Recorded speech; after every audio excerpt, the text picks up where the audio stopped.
What the ever-loving Hello, fuck? everyone. I can't go live on Twitter, but okay. Hello, everyone. Welcome to tonight's stream as we're talking about the best, yes, Tyron, the best Lord of the Rings movie, The Return of the King. And You I'm going to stop being say this. petty and just get on with it. No, it's my personality. You should know this. Jesus. So I'm going to say this now. Sam is the hero of the movie. You cannot tell me he's not. He's certainly one Well, of two, I'd say. Okay, so it depends on what aspect of the movie that you're talking about, right? Because Yeah. Right. Sam is the hero as far as like, ring bearer or, destroying the one ring. Yes. But, Aragorn is a huge hero in the movie for multiple Oh, reasons. absolutely. That's So, why I mean- said that Sam Just was about- one of just two about- heroes. Just about every member of the Fellowship is a Except Yeah. for Frodo. at some Yeah. point, But when- at one point or another. Ouch. Again, except for Frodo. Frodo was literally just a dude. He failed his task and... Well, he didn't really fail it, though. I mean, to be fair. What do you call turning around and going to walk away, putting the ring on you? That's not succeeding. That's putting a called, ring on it? That's called the... Wow. He got by with a little help from his friends. Yeah, he got... Exactly. It just Yeah. took... They sent them there together because they knew it would take more than one person. Yeah. Because the ring is too fucking powerful. So, okay. So, one of the fun things about the movie, before we get into talking about the rest of it, is there's a theory going around, Oh, here we go. okay? That Frodo Oh no. does not know the name of Legolas. No, because I thought he did because of the fact No, that he has never spoken to Legolas. He has I- never said Legolas's name in all the entirety of the trilogy. At Frodo, at the end of it, when every character is walking in, right? Frodo mouths Gimli, Gandalf, Sam, Merry, Pippin, Aragorn, and just smiles. Hey, you! When we see Legolas. Yes, but do you not remember, like, okay, so first of all, you learn Legolas's name at the council, which Frodo was like definitely at. Yeah. Secondly, like Aragorn and other people, I want to say Or saying it all. Gandalf, yeah, they actually say Legolas's Well, they've name. called so each that- other by name multiple Yeah. times in multiple instances. I don't know how that would Exactly. work. So I don't think that they didn't know Legolas's name. I just think Yeah. that there wasn't a lot of interaction between the two, but I don't think that was a thing, man. I'm just saying. You don't get to say anything. So anyway, Ah, rude Whatever. as hell. Whatever. Rude as hell. so I personally, from a writing standpoint, far if you're literate, you can tell me if you think I'm right or wrong. I think that this movie is one of the best when it comes to emotions. It's like it's got a lot of hope in it, even in all the The- bad situations. The emotional buildup and the emotional payoff are very good. Now that's Yeah. true of obviously Yeah. both the books and the film scripts. Oh, definitely. But I'll go to each of you. I'll start with Her Ladyship, the princess. What's your favorite moments from this movie? Okay. So, unpopular opinion, I wasn't a big fan of the Frodo and Sam and Mordor stuff. So, I would say when Aragorn gets the king under the mountain to join him, I like Yes. that. That gives you hope. It's Mhm. great. I like when Theoden decides to support Gondor and help them fight. Mm-hmm. I really enjoy the Witch King stuff, like all of it. All the Witch King Yeah. scenes are amazing in this movie to me. And Oh, then definitely. finally getting reunited with Arwen was a good almost tearjerker. So Yeah. Bubba, what's your favorite moments from the movie? Okay, so mostly I think I would have to say my absolute favorite moment is in the extended version, because it wasn't in the theatrical version. The death of Saruman. Yes. It's that little. It's that speech after Saruman when he looks at King Theoden, and he asks him, can we not have peace? And Theoden's reply is the most epic, badass thing that that I've ever heard. Like that, the actor delivers it so well, and he does. He lays out everything that lies at Saruman's feet, and basically tells him a big fuck you. It's wonderful. Yeah, like where were you for the burning of the East March? Where were you?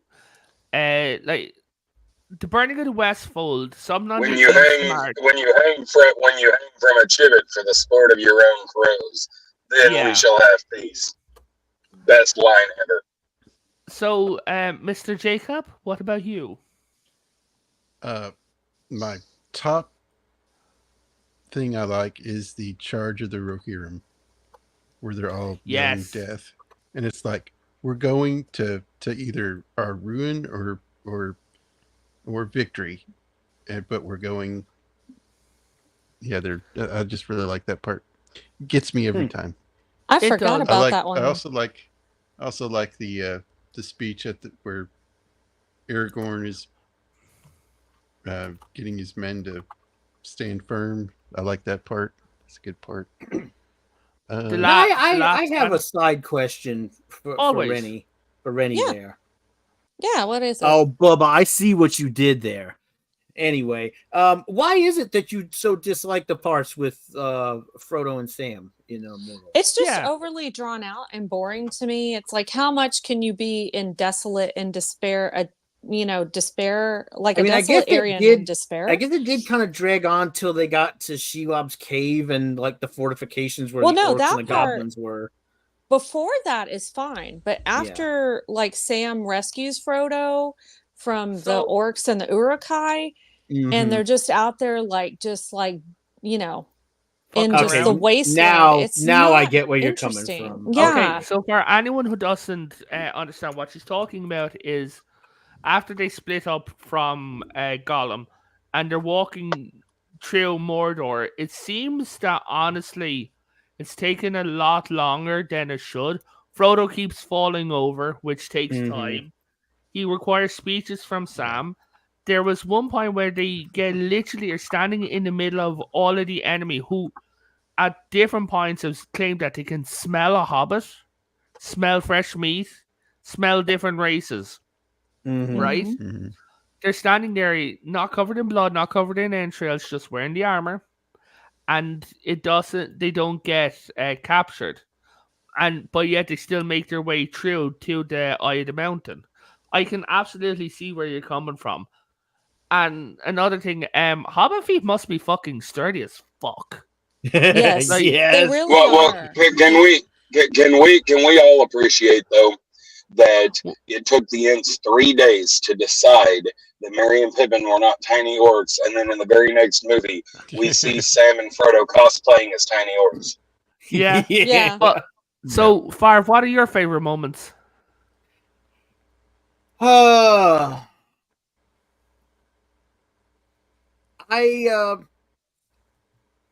honestly did like the whole part with Shelob because I just thought that was cool as fuck. Yeah. I also thought it was pretty badass how Sam managed to get his ass all the way up to the orc fortress to go drag him out of it. Yes. Yeah, that was great. The final battle, just generally speaking, was really well handled, and I did like how desperate things got throughout the movie, but then they let it, like they did in the book, they let it cap off with a fucking, lukewarm at first, but a happy ending. I liked the reveal when Gandalf showed back up. Oh, yeah. You mean there are 11 endings? Yeah. But yeah, no, I absolutely, completely agree with you, Farv. But personally, one of my favorite moments is the end where it's shown like the epilogue, and where we're seeing like Sam. Now, here's the funny thing: the little girl who's Sam's daughter, right? Mm-hmm. is Sam's Right. real life daughter.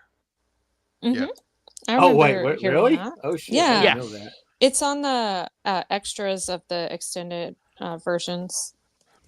Yeah, she recently graduated college, so I'm booking into an old folks home, and so that's her. Then we got to see, like, yes, I know that they didn't have the Burning of the Shire, they didn't have Sharky or anything like that, but I honestly liked when all of the hobbits were coming home and you got to see them.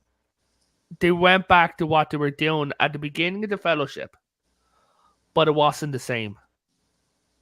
They weren't like everyone who went through everything was absolutely changed. We got to see King Elisar as he then identified as, and like I love that. But yeah, now a lot of people do talk about the problem with the Eagles, right? Why, if the Eagles were so powerful, why did they not just give the ring to the Eagles and have them fly it? All been killed and the ring taken Exactly. by the Nazgul. Not only that, but I can hear Rennie wants to butt in. Go ahead. Well, they made it abundantly clear, and I forget what his name is, but the King of the Eagles like makes it abundantly clear, especially I want to say in The Hobbit, you know, we're not a taxi service, so to speak. He does not use those exact words, but they don't like being used just to carry people around and take them places.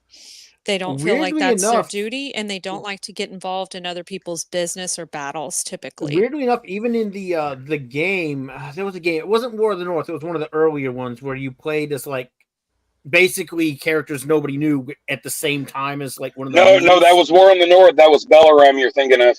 No. That is War. No, it wasn't War of the North. It came out before that one.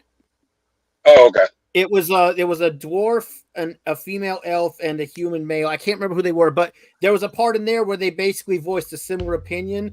And the only reason I'm pretty sure that was War in the North. I don't think it was. No. But anyway.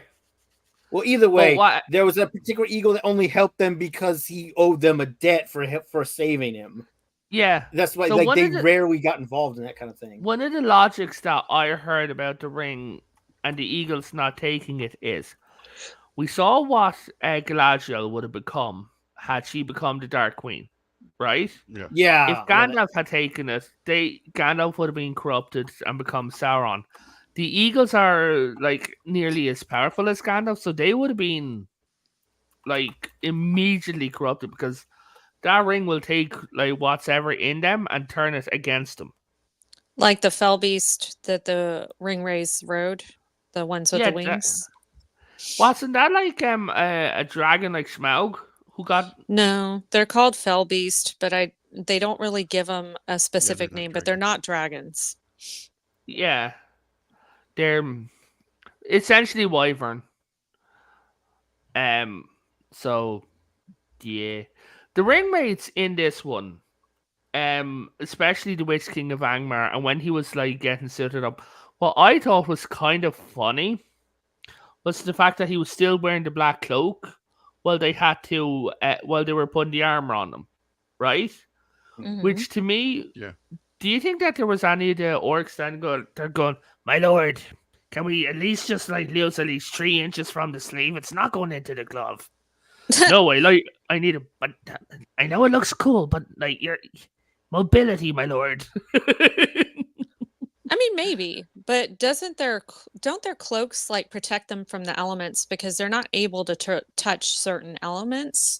So I thought that's kind of what the method to the madness was, so to speak.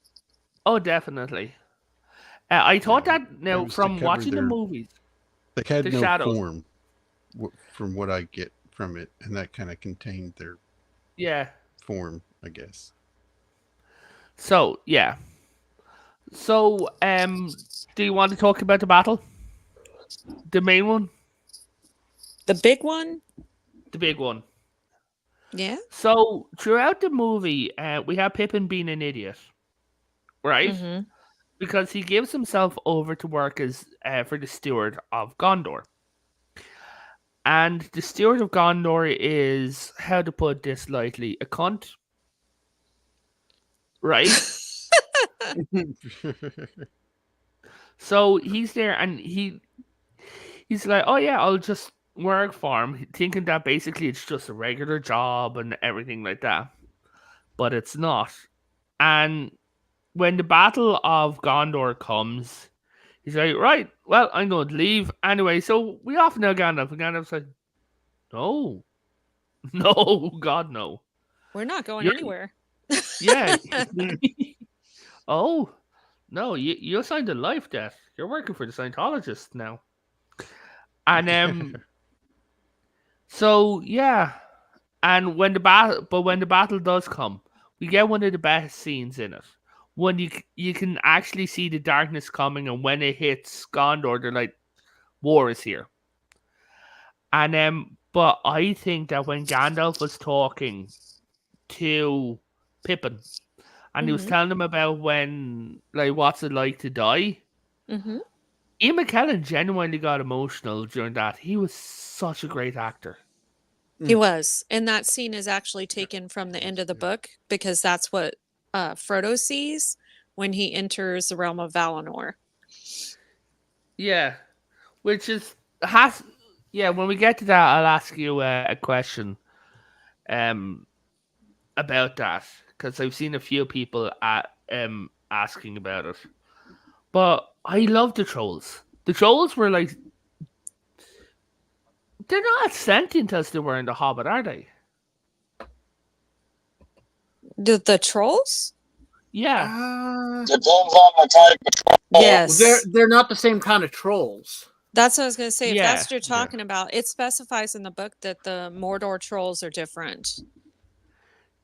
The Mordor trolls do seem to be beast-like. The trolls that they tend to use in like the Goblin they're not especially sentient. And even though the ones that you met, down past the Ettenmoors were kind of dumb, they were at least still sentient enough to speak and act on their own. Yeah, like Democrats. And damn it. Dan, I'm sorry. So yeah, no, I completely I see what you're talking about. So anyone else would like to bring up any points or anything like that? Bubba, Just check the like private chat. Why is But- Bubba Gollum? No, that's Oh, no, he's a goblin. That's a goblin. Yeah. It's the Goblin Oops. Well, King. so I'm going to throw it out to the panel. Is there anything from the movies that you loved or like to talk about or anything like that? Mm. It's cool, man. I don't like argue over stuff like that. I played it more recently. That's how I'm using it. I got it confused with those newer ones that I forgot the name of. The Shadow of Mordor? Shadow of Mordor. Yeah, Shadow of Mordor. That's it. Yeah. I played those recently too. So Torshi's favorite bit, he loves. Oh, Potatoes. damn it, Horsey. That's a threat. Okay, he ate my uncle. Wow. That's terrible. No, I know. One thing that I thought was really, really cool. Okay, so I said that one of my favorite things about the movie was the king under the mountain, right? Yeah. But the fact that Aragorn, or the way that Aragorn had to prove to him that he was the king, he could actually like grab the dude and like choke him, so to speak. And his sword Anduril, which is basically repaired Narsil. The fact that the dead king's sword couldn't hit him through it was pretty cool. So it showed that he was the true heir of Gondor and he could command this army. And I thought it was pretty awesome.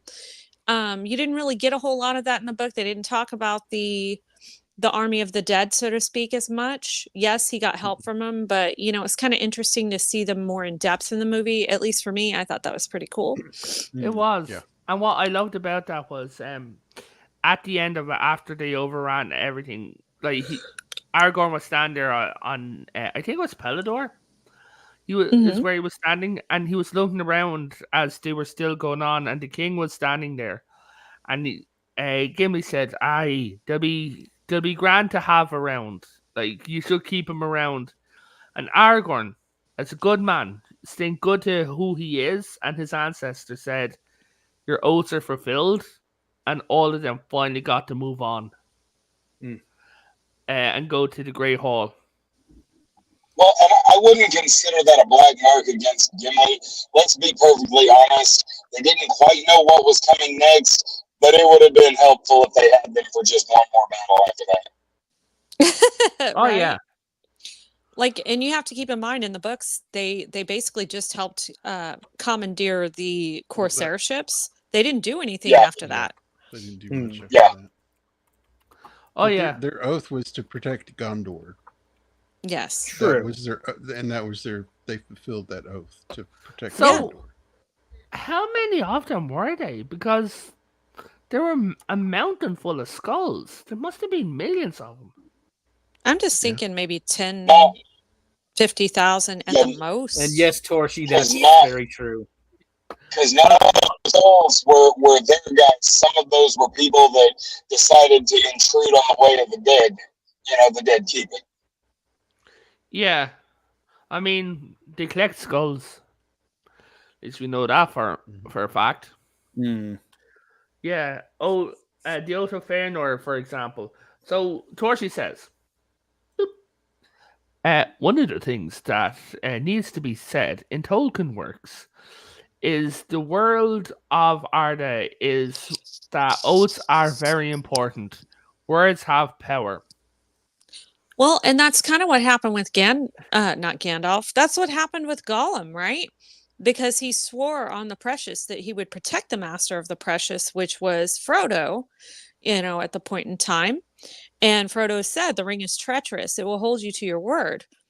Gollum did not fulfill that vow, and he wound up dying. So. Plus, he constantly swore on the ring. Now, here's something.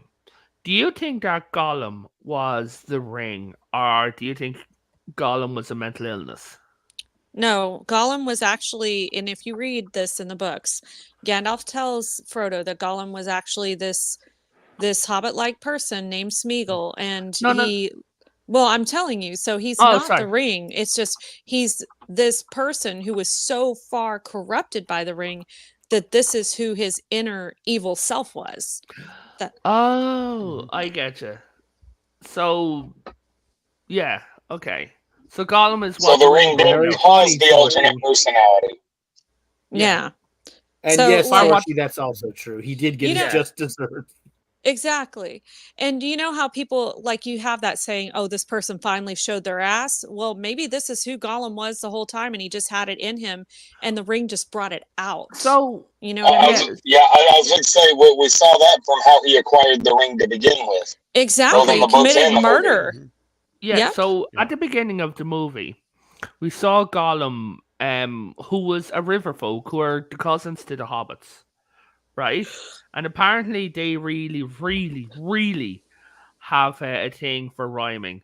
So Smeagol and his cousin Deagle, God damn these names. But anyway, they were out. I'm a fan from DC Comics, so rhyming does not bother. Yeah. So they were out fishing, and Gollum hooked the ring. Sorry, Deagle hooked the ring. And Gollum claimed it was his birthday, as we all do. And he then turned around and he wanted the ring from when he first saw it, which, out of everyone, he was the easiest one to corrupt. Like, out of everyone, he immediately fell. And that shows, like, who he really was the whole time. It took something like that to bring it out of him. Oh, yeah. Like, Deagle was there looking at it, and you could hear the ring, like, calling to him, like, the sound cue. And then Smeagol, like, took the ring. But what was interesting, in my opinion, was how malformed it made him. Like, and you got to see him turning from the human, but you know what I mean, the actor, into Gollum. And he was like, they chased us. They threw stones at us. They chased him into the mountains. He was there so long that I forgot to taste the bread. Well, you have to think about it, right? Because his village figured out that he murdered Deagle, right? Even though he denied it. Like his grandmother, I think, was the ruler of the village. Yeah, something like that. Okay, so do you want to talk about this from the books? Because I've never heard any of this. He didn't just in the books. He did other things besides just kill Deagle. Yeah, he wasn't stole like stuff the and he- best. Yeah. Okay. So they just got sick of his shit after figuring out that he murdered Deagle, and yeah, they basically banished him or drove him away, so to speak. And you know, of Hold course, on, he ate children? I don't remember that. That's Later what on, Torchy is saying. Oh, okay, Later yeah. on, So he did. I was gonna say as Gollum, but not as Smeagol. That's why I'm like, No. I don't think so. Mhm. But yeah, like That was you know, you have to. more around the time of The Hobbit. Yeah. You have to understand- Hold on. Hey, Bubba, I'm just going to say, given your current situation, if you want to say anything, you can type it in private chat. Yeah, and I will somebody read it else out would for you. read it. Exactly. So, So you were saying, like, you know, you have to understand, like, so he wound up living an extra 500 plus years. So not 586 only total his age was one stage recorded as? I think so. So if he lived over 500 years, and then there were times for a while because he was in his cave, he didn't get any sunlight. So like all these things happened, and the way that he decided to live his life caused him to kind of mutate into this weird creature, so to speak. So I mean, it took, I'm sure, a while, but it's not unfeasible that it would happen. Well, Ireland hasn't seen suns since the fifth millennium BC. So, and I'm not They a weird don't have Hobbit a man. magic ring though. And do you live in a cave? Yes, You are a Lies. potato though. exactly. I'm currently sitting on a little rock. Oh, But and yeah, Ireland actually does have weird magic rings. Yeah. Hold on. Two recent experts of Tolkien said that it was just him eating livestock at the farmers, and they used him as a boogeyman to their children. Or is it? I think it specifically says he abducted children. I'm pretty sure. So now was that after he got the ring then? Yeah, that was As that Gollum. was way after as Gollum. Yeah, after he Well, no transformed. no wonder then. He was he was not a nice guy. So he deserved to go and live in cave land. But Well, wasn't yeah. it like orc children And or fall into it. goblin children? I can't talk. Sorry, guys. My brain's not Are you working getting today. sick? Oh, he did that too. No, just it was a long Tired? day. Yeah. that makes Okay, sense. so goblins and orcs, the fact that they have kids, which would imply that there's goblin sex out there. No, they heavily imply in the books that they reproduce the old-fashioned way. Sorry, it's gross, but it's true. Yeah, it's a little distressing, but there So it by is. getting in your ear and slapping your nose. What? Anyway, I don't moving even on. know what to say to you some days. I don't know what that is. I was like, what? No, but no, I get you. So yeah, because a load of people said that there are female orcs out there. They're just really ugly. Hold on, we got a message in private chat that says the goblin nasty. Now here's the thing that the movies did weirdly, but are not in the books. Isn't it true that in the books orcs and goblins are the same thing, just different names? Initially, yes. And then I think, Jacob, correct me if I'm wrong, but I think later Tolkien changed that in his letters to say that they were separate or different. Yeah, I don't like remember. different offshoots from the same thing or something like that. Yeah. Huh, So okay. they were initially the same, and then I think he changed that later down the road. Yeah, because from one of the letters at one stage, he said that goblins were just mountain orcs. That was in one of the letters. Yeah. Mm-hmm. Bubba says, like different colored humans. Exactly. I'm not touching that. No, I get what the he's saying. goblins were smaller than Yeah. regular orcs. I killed them. I killed them all. They're dead. Every single one of them. Oh Lord. And not just the goblin men, but the goblin women and the goblin children too. Yes, guys, coming soon is the goblin acolyte. Oh no. Oh, And you guys know Uruk-hai in the books are basically goblins or orcs mixed with men, right? Yeah. Yeah, because they That don't was- say that yeah. in the movies. So I thought that was interesting that they didn't mention that. That, like, did they breed them or did they make them out of mud? Saruman bred them, so they're bred not them. like little Oh. mudlings. Oh, That's- no. Because if you've ever seen the Sauron- anime Goblin Slayer, So, what you're saying is Dead by Snow Snow? Oh my goodness. So Sauron invented them, but Saruman made them better. And that's why Sauron asked Right. Saruman Yeah. to do so. Could you imagine that conversation? My lord. Yes. Yeah, Torchy, that follows. I have an idea. Well, do tell me. Okay, bear with me. So you know the goblin women. I don't like where this is going. No. Just stay with me. We have a load of human prisoners, right? Uh-huh. At What that if point, we- you're just getting into like Oath of Dagon territory. Yeah, just be like, Yeah. why don't we breed them together? Go well, and he do had something else. the wild men. That's where they. Yeah. That's where he got. They had the wild men and the orcs. So that's what they did. They just bred Yeah. those two together. Bubba says, where there's a whip, there's a way. Sorry, I have to do this. Where there's a whip, there's a way. Okay, Stewie. Thank you. Want some Cool Whip? Uh,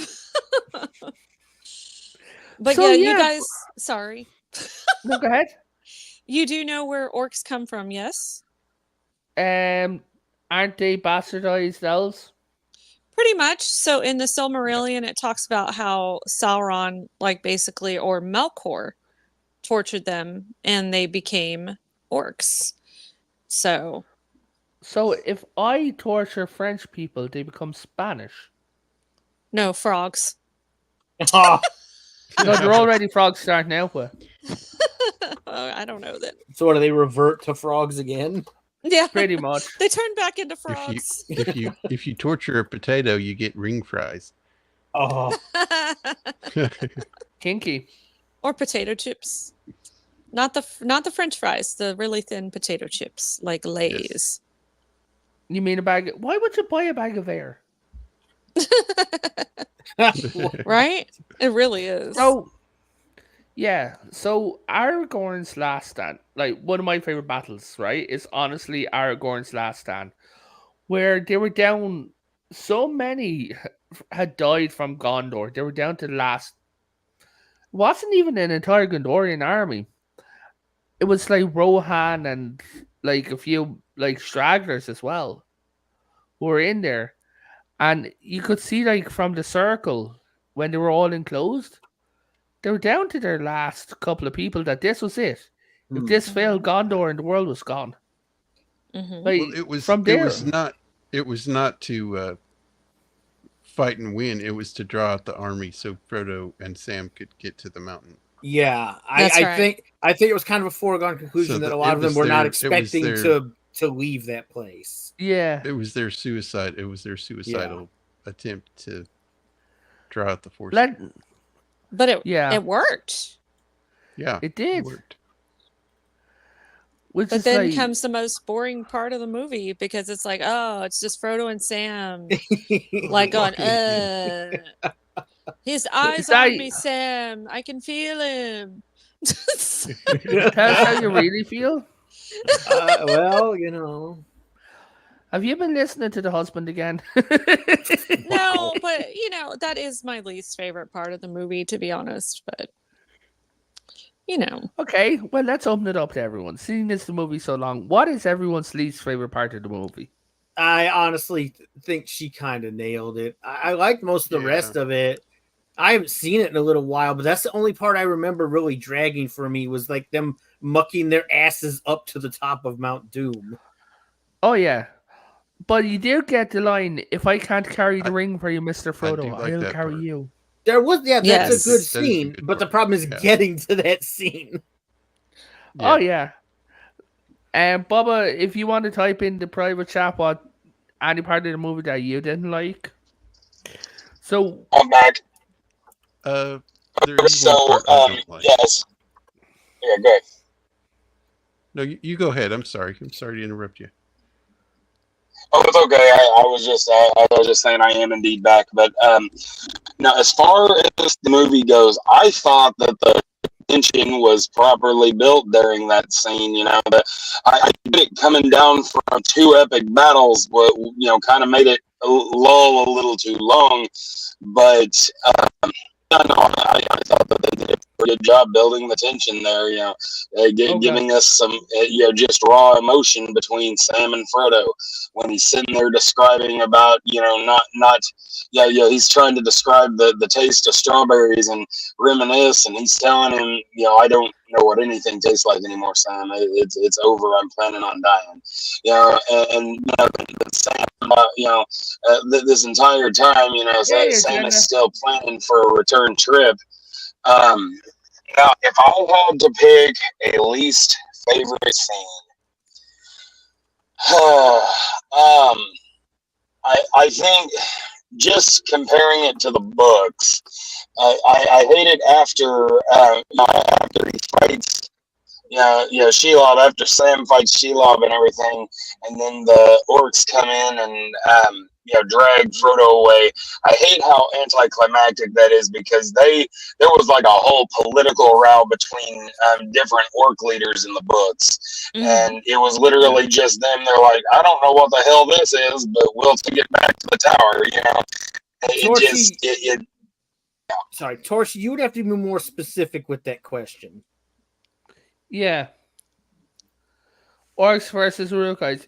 In what context? No, the one above that, not that one. Well, it was Orcs versus Uruk-hai, which is pretty cool. Yeah, that's Are the you question. You have to be more specific. Frodo or Samwise in your friend dynamics? I'm a Sauron. I feel like you're a Samwise. Aww. I don't mean that mean. It's Boil just them, because you're very mash them, stick them in a kind. stew. Thank you. Oh. What'd you say? No. Oh, well, But I do make a mean stew. I'll actually give you the recipe, Rennie. Right. So, my least favorite scene that I thought was goofy as all fuck, right, is when Sam's coming up the stairs in the tower. And he's using the shadow. I'm like, really? See, I thought that was brilliant. Yeah, it was very brave. And in the book, they played it out pretty well, because that scene is in the book. And if you think about it, that dude fought off like all these orcs and Uruk-hai on his own with nothing but courage and sting. Damn, dude, no, that was I'm amazing. not that. No. In the book, they're up there for days, and the orcs think that there's some warrior elf up there coming after him. So they're all because that's the thing. That kind of played into Because that. Sam is able in the book, Sam is able to use the ring, and it doesn't affect him like it does Frodo or others. And my theory about that was always that Sam actually has hope, and he believes that there is light and life after this, and so the ring just couldn't break him like it could Frodo. Okay, so what I'm talking about, I'm not talking about when he was up there or anything like that. It's literally just when he's walking up the stairs. And he's like, "Arr!" Yeah, that's the bit I'm on about. But it says in the book he does do that. He, he like sits there and growls and like taunts them like vocally. I mean, there's not a whole lot that Sean Astin can do on that aspect, sadly. So, I mean, even as good as Tolkien does, I mean, he can get goofy. Well, yes, but the fact of the matter is that the orcs, think about it, they are overworked. They're paranoid of each other. They're afraid of falling asleep and eating each other's legs off. So, the fact that, this 3.5 foot tall guy can and use his shadow to scare these paranoid bastards is actually really poetic. Yeah. I don't see it. But anyway. Wow. Yeah, the part there's a part I don't like. It's Go ahead. The Witch King confronts Gandalf. He lands on top of the castle and breaks Gandalf's staff. The way it happens in the book is much better. The Witch King actually breaks the doors of Gondor with his magic, and Gandalf is confronting him right there. Then you hear the horn of Gondor, of the Rohirrim, and that's it. I really like that part in the book. So that part kind of bothers me a little bit. Not bad. So it's more of a nitpick, but I must ask a question. Okay. When he loses his staff, does he lose his magic? No, I don't think he does. I don't think so. But then what is the significance of him losing the staff?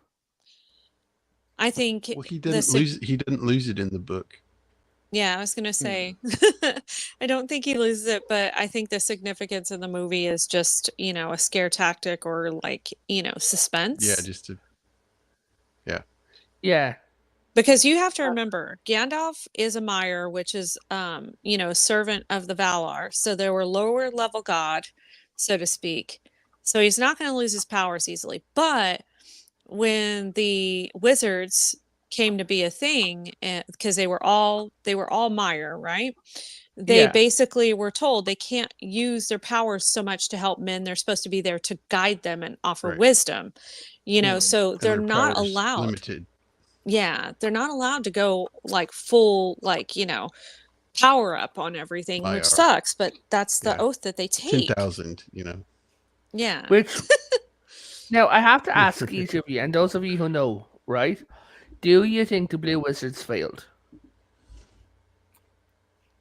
Yes and no. Yeah. So you think one failed and one succeeded? No, I think they originally succeeded because I think their mission wasn't it to go to the east and try to help the good forces. Yeah. So I think they initially succeeded with the first battle against Sauron, right? But I think they eventually failed and created this whole weird cult thing where they just stayed to themselves. Yeah. So I think they initially succeeded, and then after that they failed, or else you would have seen them again at the end, and we didn't see them. Yeah. Farv, any opinion? I don't predominantly, because everything I've seen suggests that honestly Tolkien might not have even been 100% sure what was going on with the Blue Wizards. He did say he doesn't know what happens to the Blue Wizards. Yeah. Which it's but dude, it's your world. I mean, you found the books, read the books. That's code. That's code for he didn't want to come up with a whole new story. Yeah. Yeah. Or close the door, or get it to where it's okay, well, now we have this finite thing, where they cannot move out of this box, so to speak. If you also remember, didn't they state that there was a lot of forces in the east who didn't show up and nobody knew why? Yep. Yeah. A lot of people think that it was the Blue Wizards who were still out there fighting. I like to think that they're still out there, but the world is a big place, Yeah. I like to think that they're still out there, at least wandering around. I mean, maybe they're not as cool as Gandalf and his fireworks, but Yeah. What Jacob, you were saying? I do have a fan casting for the Blue Wizards. Ooh. Gary Oldman and Sam Neill. Huh. Okay. Well, yeah. That would be absolutely beautiful. That would be beautiful. If Sam Neill lives if only. Yeah. If only you went there. Good, or David Warner. You know, and this is going to sound weird. You know who would be a good blue wizard? Severus. Sorry, Sirius. Sirius, don't beat me. Don't beat me. Sirius. And the actor Well, plays Sirius. Sirius Black, talking about- that's Gary Oldman. No, Yeah, that's oh, yeah. I was gonna say, wait. That is Gary Oldman. He literally just said him. I would sorry. honestly say that freaking David Warner could have made a decent wizard too. I can't remember his name, but the guy that played Santa Claus from The Lion, the Witch, and the Wardrobe. I don't know. I didn't see it. Oh, okay. Well, I'm trying to remember where else I know him from. He was Jorah Mormont in Game of Thrones. Okay. Not Jorah, his father. Sorry, Bael Mormont, Jorah Mormont's father. The guy The in charge of Lord Commander of the Night's Watch. He's got a whimsical side. I've seen him in other stuff. He'd make a pretty good blue wizard. But you know what? You know what would be funny?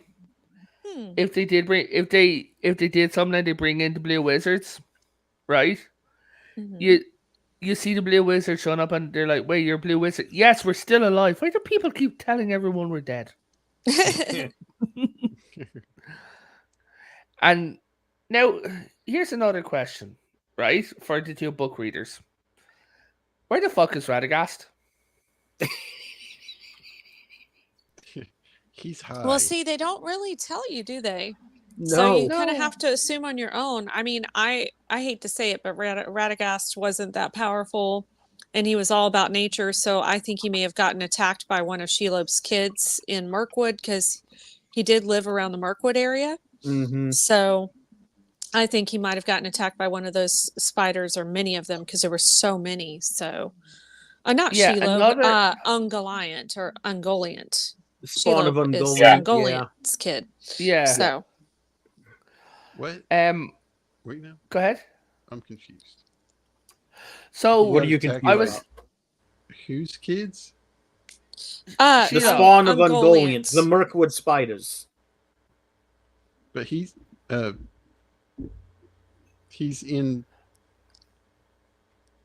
the Lord of the Rings, though, in the book, anyway.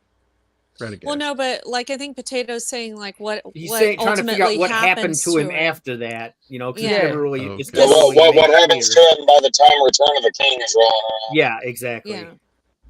Because it's never So- really explained. I had a weird theory to explain. This is my headcanon, right? Wow, Torshi.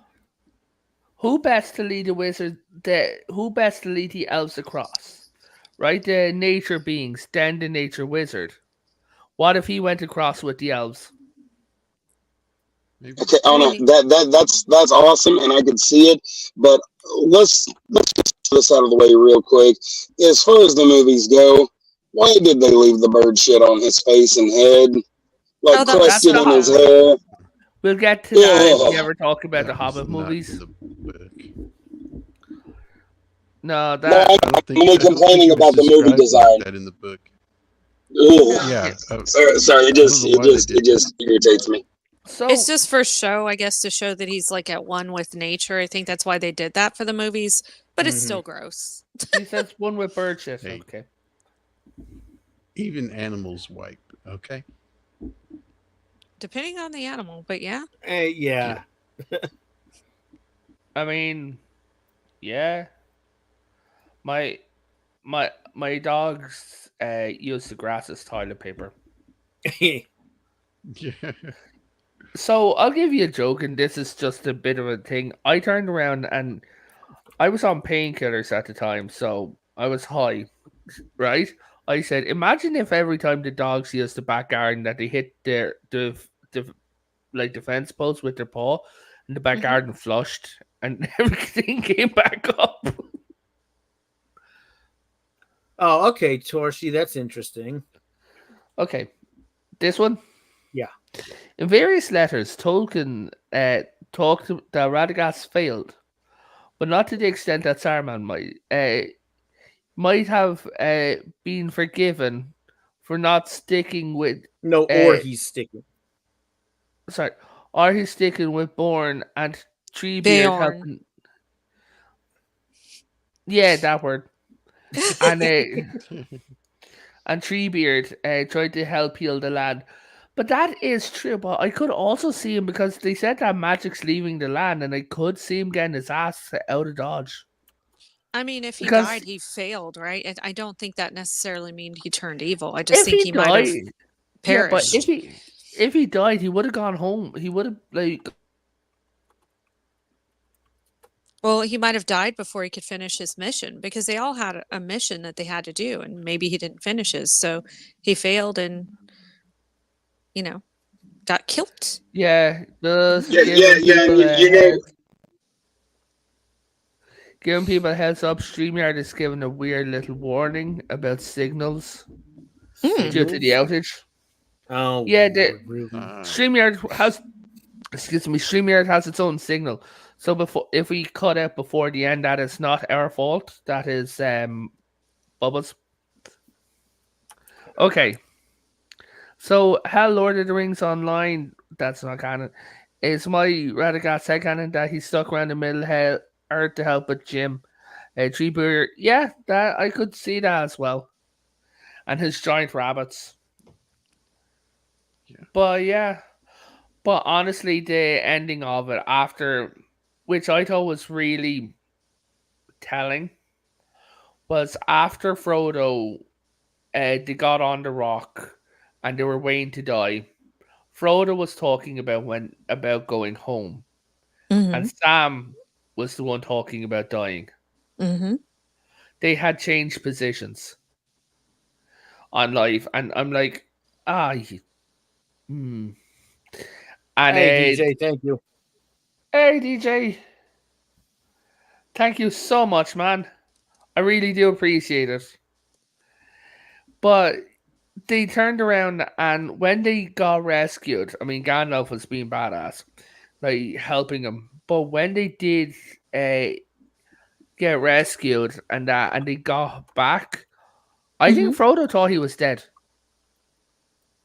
Well, but a piece of him died, right? Because that wound from the Witch King never fully healed. And I don't think, like maybe, just maybe ever since he got stabbed on Weathertop, a part of his personality or part of him did die, Well, didn't they say that personality-wise that he was always, on the anniversary, he'd always be in a lot of pain, be morose and like be depressed, and afterwards he was kind of a party pooper.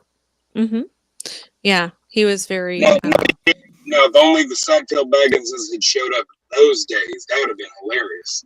Oh gosh, they were such a-holes. Oh, they were.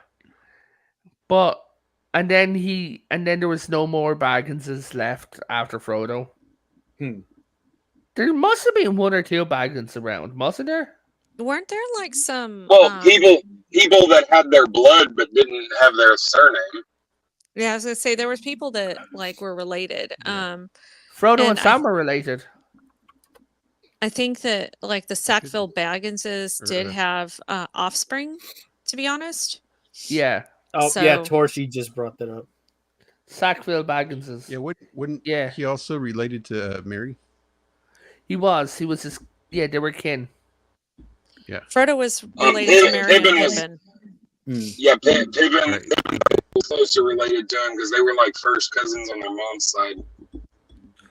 Yeah, and 6 cousins, 7 time removed on their grandfather's cat side. You know, the usual stuff. But okay, with the last few minutes, I'm just going to throw it out to everyone. Like, we're going to rate and then we're going to shield ourselves, okay? Because I'm not liking the look of this signal. That's fair. So, starting with Farv, what did you think? Give your rating and then shield yourself, okay? My rating? Yeah, well, like out of 10? Oh, I'm bad with numerical ratings.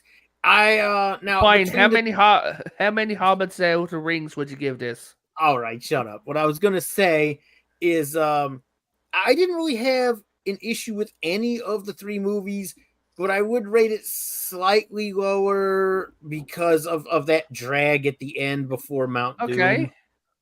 So in position of 1, 2, 3, you get me for the the trilogies. What's your? I kind of rate the first two similarly, so I guess it would come in second to the first two. Okay. Now you want to share your stuff? Yeah, I run a YouTube channel called Farvithian Guard. I'm on Twitter as @Farvithian, and my book Farvithia Chronicle is out on Amazon. The sequel is hopefully going to be done around December. Depends on how long editing, the cover art, and everything takes. Yeah. We'll see on that one. Apart from that, the channel is a lot of gaming stuff. There's some streams on there. We do discussions periodically with my brother and I. That's about all that I got. Awesome. Jacob? Well, as a whole, I would give the 3 movies a 10. But the first movie is a 10. Probably the second one a 9 or an 8. And third one 9. Okay. You want to show yourself? Yeah. Sunday afternoon, I'll be on the Outcast Creative with Lance, and we'll be talking about the last episode of Band of Brothers. Oh, and then Tuesday on my show, I'll be going over Aliens. Oh, nice. On our Tuesday show is going to be a quiz on Marvel, which should be fun. Marvel movies run by Old Man Gamer, who, dear God, that man is going through question numbers, so we're going to have to split that. Yeah, it's probably going to be in a 2-part quiz. If he keeps going, it'll be a 20-part quiz. My God.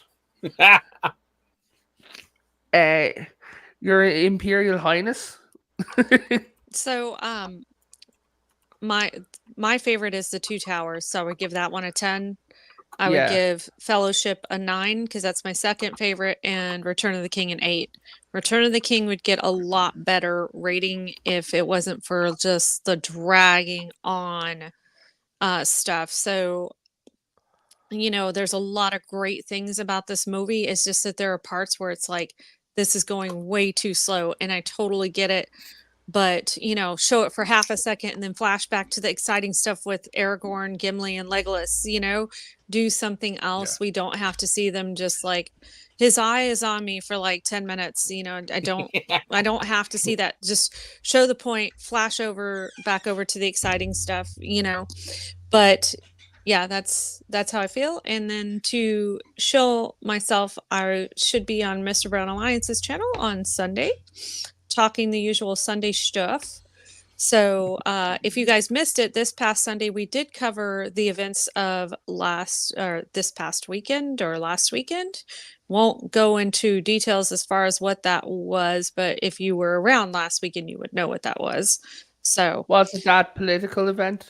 Yes. So Gotcha. It had to be covered because it was part of the news, and it's important to a lot of people, and it's important that we pay attention to the goings on in the world, because if we close our eyes and act like it didn't happen, then things will continue to not be great. So, I've had people ask me, I just don't feel like discussing it with anybody. Yeah, no, I was definitely. I was one of those. I was talking to Farver. I'm like, look, it's not on our brand, but should we do it? And we both agreed that if we do that, then we risk kind of going down a rabbit hole. Yeah, I think the way that it was approached on Brown's channel was really good. And the only thing I can say on my part is I don't have an affiliation on either side, the right or the left. I think there's good things and bad things on both sides. But dude, the hate that came from the left this past weekend was inexcusable. Inexcusable. And wishing death upon someone, inexcusable. So or celebrating the death of people who did. Well, or like, you shouldn't have missed, so to speak. Yeah, that was a terrible bullshit. thing to say. I don't care who it was. But and unfortunately, in some cases, it's the same bad actors just acting up again too. Hold on, Bubba, you were saying? Yeah. Well, I'm just saying, on that note, regardless of where you fall politically, That's right or left, the fact of the matter is that the Secret Service is supposed to be the highest form of security for the most powerful nation on earth, and they have incredibly fallen. The standard that we hold them to has been completely let drop beneath the basement of hell. We may be looking at a high treason case worse than Watergate.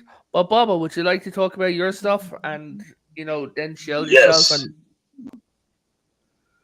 All I'm here to say is that I am Geek Hero Bubba. You can find me over on X, where I will continue to argue with people and geek out.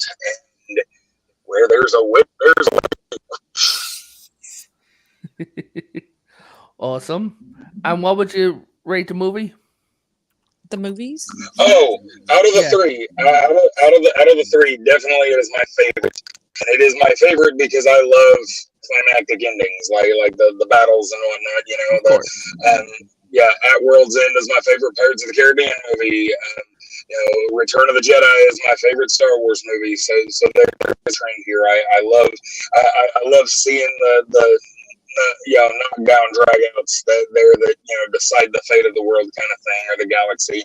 So it's definitely, now as a trilogy, it cannot be beaten. I absolutely love it. And say what you will about the Hobbit trilogy, how much for the cash grab they stretched one book into 3 movies. I don't feel like they hurt anything. They didn't add as much. I will admit they didn't add as much as they could have, but add as much to the quality of the story as they could have. But the point is that there are other studios that keep delving back into Tolkien's world, and they are failing miserably because they have forgotten what Peter Jackson reminded us of several times. You have to go back to the source material. Say what you will about the changes, or say what you will about what happened in The Hobbit. Nothing hurt the source material. They added stuff that wasn't there, but it was innocuous. They added stuff from other parts of the lore, like Azog, the Pale Orc. He was from a completely different book, but they decided to make him, who was tracking the dwarves. The fact of the matter is that Peter Jackson will always be one of my cinematic heroes for the Lord of the Rings trilogy. Torchy, that's fair. Absolutely. Torchy says, well, it's not that much of a cash grab, but it's more like Peter Jackson having to take the helm for the entire New Zealand film industry would have taken a huge blow. But yeah, at the same time, Ian McKellen, during the making of The Hobbit, did break down on set after looking at how much CGI was being used, saying this is not what I got into making movies about. Well, that's true. And Jackson could only do so much about that, though, because of what he'd been given to work with. Well, and Jackson was still under contract. He didn't really have much of a choice. So on that note, guys, please go and check out the Eclectic Goat. She is new. She's getting herself going. Yes, definitely. Please go and check her out. Also, keep an eye out for Old Man Gamer. Go check him out on Twitter. He does a lot of Fortnite stuff. And go and check out Jet Sparks. He's a good guy. He needs does Ryan streams, talks about movies. Go check out Sci-Fi Mombi. She's live all the time. Go and just go check out Phil TMNT. He's going through a tough time and kind of needs support and love right now. So yeah. So guys, thank you all for coming. Thank you all for watching. Everyone have a good night. God bless, and remember, if you're going to throw a ring into a volcano, please make sure there's not a weird skinny bald man following you. And go in ass first. He wasn't bald. He had a few tiny shreds of hair. He had some scraps. Oh, God. Yeah. Okay, I still good say night. go in ass first.